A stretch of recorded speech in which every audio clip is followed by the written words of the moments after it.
আঘাত আর কষ্ট। জীবনের এই শব্দগুলো শুনলেই কি মনে হয় যেন অন্ধকার, হতাশা আর থেমে যাওয়ার এক ভয়ঙ্কর অনুভূতি। কিন্তু জানেন কি, এই আঘাত আর কষ্টই হতে পারে জীবনের সবচেয়ে শক্তিশালী জ্বালানি, অনুপ্রেরণা।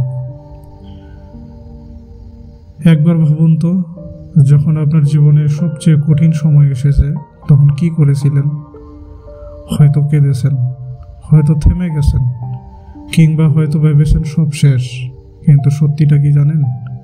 এই আঘাতগুলোই আপনাকে বদলে দিয়েছে।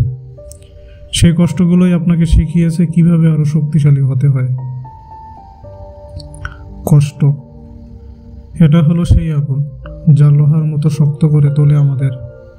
আঘাত, এটা হলো সেই চাপ যা কয়লাকে হীরায় রূপান্তরিত করে। আমাদের জীবনের গল্পগুলো আসলে এই কষ্ট আর আঘাতের উপরই দাঁড়িয়ে আছে। যখন আপনি পরাজিত বোধ করেন, যখন মনে হয় সবাই আপনাকে ভুল বুঝছে, মনে রাখবেন সেই সময়টাতেই আপনি তৈরি হচ্ছেন আরো বড় কিছু হওয়ার জন্য। মাটির নিচে থাকা বীজের মতো, যাকে প্রথমে অন্ধকার আর চাপ সইতে হয়, কিন্তু একদিন সে আলোয় উঠে আসে।